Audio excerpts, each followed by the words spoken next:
help me! Please help me!" She cried out a curse. "For your cruelty, O King Uzo, no girl child shall ever be born in this village. Your lineage will fade, and the sons of Ala Utazi will be cursed with an empty legacy." King Uzo was once a good ruler in a village called Ala Utazi in eastern parts of Nigeria. The land prospered in its early reign. However, prosperity often sows the seed of arrogance, and King Uzo became prideful and harsh in his reign. Then he began to indulge in tyrannical practices. He imposed heavy taxes, took lands from the poor, and decreed that anyone who disobeyed his laws would be punished severely. One day, a pregnant woman accused of disrespecting the king by refusing his advances was asked to be thrown into the village river to drown. As she was carried away by the current, she cried out a curse, her voice trembling but resolute. "For your cruelty, King Uzo, no girl child shall ever be born in this village. Your lineage will fade, and the sons of Ala Utazi will be cursed with an empty legacy." Few years later, a rather strange happening began to occur. The midwives especially were at the forefront of this care. "Push! Push! Push!" said Dayinma, the eldest midwife, screaming to Nkechi, who was about to give birth to her 11th child. Her husband, Mazi Uche, stands outside the hut, waiting to hold his baby. "Hopefully it's a girl this time," he said. The cries of a baby is heard. Excitedly, Dibia Wokocha said it to be a girl, "as I have done the sacrifices the Dibia asked," he said, pacing in excitement. Waiting for the arrival of the midwife, Dayinma comes out with the baby in a swaddle blanket, her demeanor a gloomy one. Mazi Uche saw that look on Dayinma's face. His heart dropped. Cautiously, he opened the swaddle blanket to find out it's a boy. "Oh no, not again!" Mazi Uche cried out. "Another boy? My chi, I thought I appeased you." He wept bitterly. Nkechi and her 11 sons in their farm, it should look resourceful, a symbol of strength. Yet, gloomy looks showed something was wrong. Every household had more boys.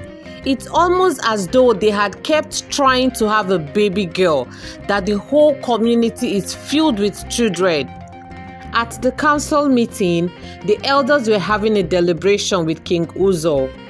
They were telling him their pains as well as that of the communities. Mazi Uche stood up, bitter about the situation. "My wife has 11 boys, not one girl. I almost doubted my chi, if not for..." He cut himself short. "Mazi Okafa here has 34 boys," he continued, "including the ones he had with his slaves, not one girl. My dear king, our queen isn't left out as well. 9 children for the throne, all boys. The issue now is, how are we going to get the wives? This imbalance is so grave to ignore, your highness." Mazi Chidi stands up to speak. "Mazi Uche, you have spoken well, my brother. Our people are beginning to get worried. Are we cursed?" Sure. Mazi Chidi. "Metrono," scolded Mazi Ifeanyi, who has been quiet throughout the meeting. "Words are powerful, don't you know? You don't say things like that, especially before our king." Ginwa metronoge, Mazi Chidi fired back. "You mean because you are impotent, that's why you don't feel what the villagers are feeling? Don't you have eyes to see what is happening? Everybody is filled with boy children, not one girl." Mazi Ifeanyi deflated and sat down humbly. Mazi Uche continued, "I believe we have to find a source.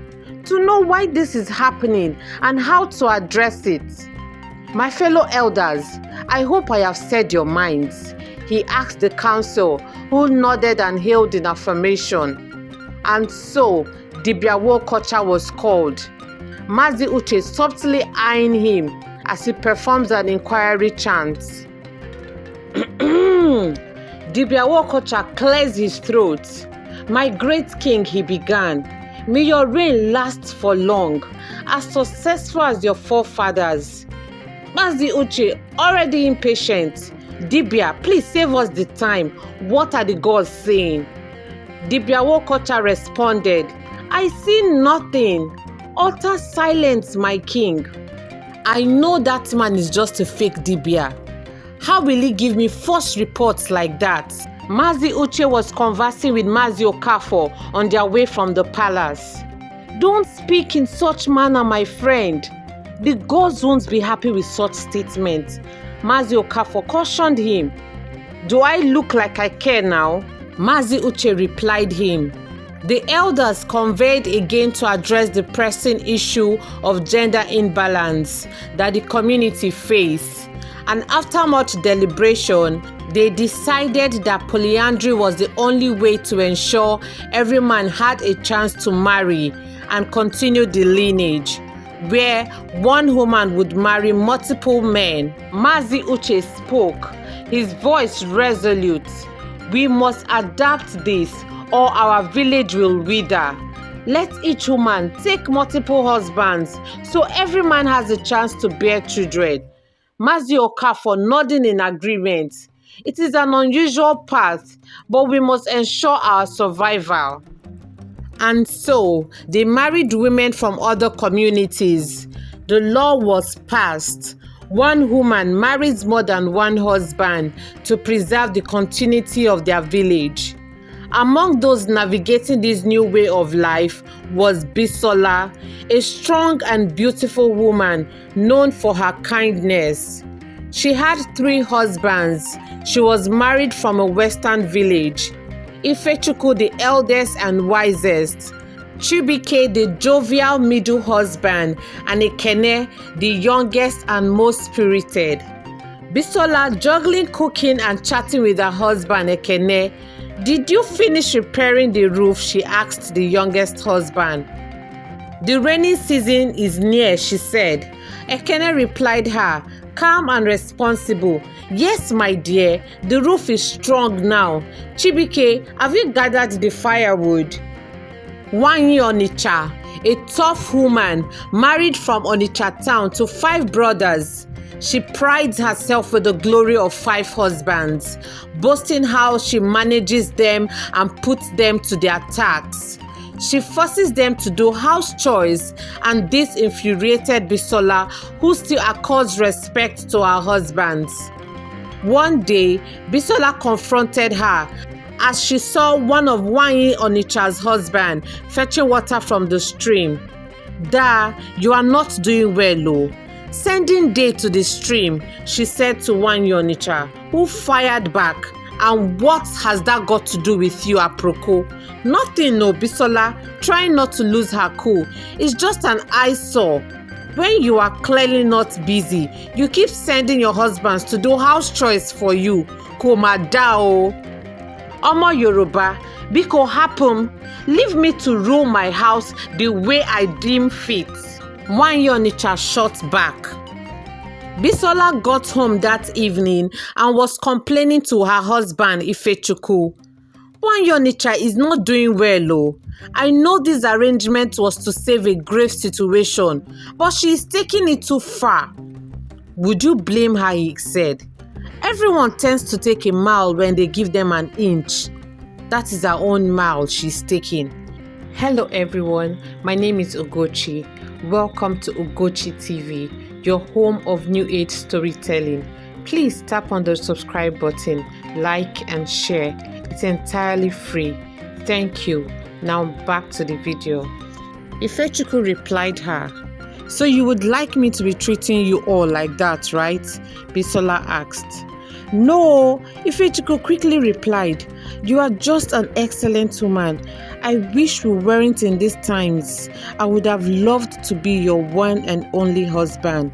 He started praising her with words. In the annual gathering of women for the August meeting, women paraded in rich, elegant traditional attires to celebrate the richness of the culture, even though it's an avenue to show wealth and affluence. Nwaanyị Onitsha happens to be the woman leader at that time. With a straight face, she called out Bisola, gave her query, and sanctioned her to pay fines. For what exactly Bisola fired back? Nwaanyị Onitsha replied her, for poke-nosing into another woman's business. And when was that a rule? Bisola asked. When you insulted me, that was when the rule was made. Nwaanyị Onitsha answered her, beckoning to the other members to support her. Bisola replied, I know what you are looking for, but I will not give you that pleasure. My great women, she said, turning to the women, please permit me to leave. My period just came out, and I don't want to mess the whole place up. Let me rush home and take care of myself.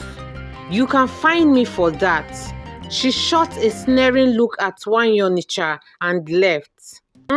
She always feels like she's the better one. One of Nwaanyị Onitsha's supporters said, thank you, my dear sister. I thought I was the only one noticing it though. Nwaanyị Onitsha said, please let's continue our meeting, Joe. Nwaanyị Onitsha addressing the women, she said, in the history of our forefathers, men has always been the pioneers of power in the home. You see, our mothers rarely had any say. They always did what our fathers told them.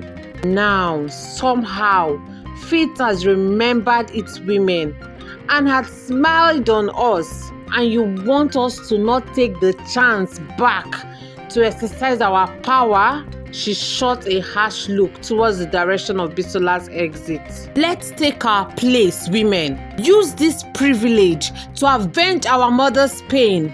Show your husbands you are the head. The women applauded. Despite the adaptation, the villagers faced ongoing challenges. The lack of women meant they had to bring in brides from other villages, which led to cultural clashes and tensions. Some households struggled with jealousy and competition, while others faced gossip and judgment. On the 30th reign of King Uzo, the community usually celebrates the king's reign by throwing lavish celebrations in honor of the king. But this time, everyone was at their houses dealing with the pressure of polyandry. The gloomy atmosphere of the community was almost tangible that one could touch it. King Uzo was in his inner chamber. He had a weary look on his face.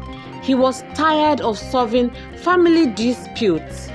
Today he was supposed to be celebrated, yet he is even scared of going to the throne room for another line of complaints. Our wife doesn't spend much time with me as much as she does to my fellow husbands, one villager complained. She is sentimental. Another complained, I am doing house chores. I'm basically the wife. I no longer feel like a man. My ancestors, where did I go wrong? Why is my reign like this? The community is in such a shambles. I am tired. What should I do? The king screamed out in frustration. No girl child's cry has been heard in this kingdom for 20 years. We had resorted to polyandry, hoping the situation in itself would rebalance. Yet, all the women married from other communities can't seem to bear girl children. What will become the fate of this kingdom? King Uzo wept sore. Suddenly, a soft ray of blazing light shone in King Uzo's chamber, terrifying him. Then he heard a soft, deep voice, not loud enough, but audible for the aching heart of the King Uzo to comprehend, as he needed every guidance he can get. My child, you had finally walked into your humble state. Ha ha ha ha. The voice laughed. Then a flashy scene was shown to King Uzo, almost as a 22 inches TV display. He saw himself drooling over Adora as she came to complain of the cruelty by her sisters-in-law. She wept sore. My king, my sisters-in-law are cruel to me. I am not Chi, the giver of children. I too desired to be blessed to be a mother. Yet, my sisters-in-law accuse me of eating my children from my womb. King Uzo wasn't paying attention to her words. All he has been doing was drooling over her, the shape of her figure, the beauty in her eyes, even as she was crying. He cleared his throat and said, "You are so beautiful to be going through these challenges." Well, to salvage the situation, Amechi, he calls for one of his servants. "Take her to my chamber. I am a proven man. My seed will get you pregnant." Disgusted Adora. "What? King Uzo? Never! Never! Over my dead body," she said, wiping the tears off her face and standing up to leave his presence. Infuriated, King Uzo commanded her to be thrown into the river. "If I will not have you, no man will, not even your husband." King Uzo couldn't hear the words spoken anymore from the flashy scene, but he could see his servants dragging the woman towards the village river. Then the soft, deep voice spoke. "Did you know that she was pregnant? Her long-term prayer was answered, and you deprived her of enjoying it." King Uzo wanted to reply how he didn't know and how he was so sorry, when he heard Adora screaming, "Please help me! Please help me!" He saw as she was carried away by the current. She cried out a curse. "For your cruelty, O King Uzo," she said, her voice trembling but resolute. "No girl child shall ever be born in this village. Your lineage will fade, and the sons of Ala Utazi will be cursed with an empty legacy." "Ah!" screamed King Uzo, his hand on his head. "I am the cause of this grave predicament." King Uzo knelt down before the direction of the soft, deep voice. "I am guilty of this. I am so sorry. Please, my people are suffering for my deed. The future of my kingdom is doomed because of my selfish and cruel actions. Please, my lord, forgive me. Take my life too, as atonement for my wrong deed. Cleanse the land, please." He wept, his face between his thighs. "My child, you know what to do," the soft, deep voice said, and everything returned back to normal. The whole community wondered why they were ordered to the palace. "What is happening?" one villager asked. "We already have enough on our plates. What could be this compulsory news now?" "My people," King Uzo spoke, his demeanor gloomy, a stark contrast to how royally he dressed. "I am sorry for the pains this community has been facing for over 2 decades now. In my younger years, I did something terribly wrong, and this has brought grave consequences to not just my future, but to the people I am mandated to rule. The plague of no girl child was brought in by a curse from Adora." Mazi Uche's eyes gleamed open with curiosity. "What is the king saying? Adora? How?" He whispered to Mazi Ifeanyi. "I made advances at her. And as a loyal wife to her husband, she refused me. And my pride got in the way. I asked that she should be thrown into the Mmri River. A loud shock sprung from the community, followed by murmurs. The chief warrior roared for silence. The king is still speaking. I did this terrible thing, he continued as decorum returned. And this has brought a curse from a pregnant woman that no girl child will be born in this land. Weaken the strength of our lineage. Roars of complaints, curses, accusations all rent the air. The warriors were on alert to protect the king. Everywhere was in turmoil as the people raged over the king's confession. "Let's stone him to death," one villager said. Another, "We hate you, King Uzo. You don't deserve to be our king." Hurtful chants roared in the air. What pained King Uzo the most is the curse he had inflicted on the people. Mazi Okafor gathered himself up. In painful steps, he walked towards the podium to speak to the people. The people quieted down as they saw Mazi Okafor. "Ndonu, we are all so hurt. The pains from these past 2 decades has been too immense to enumerate. Yet, the Almighty Chi has smiled on us.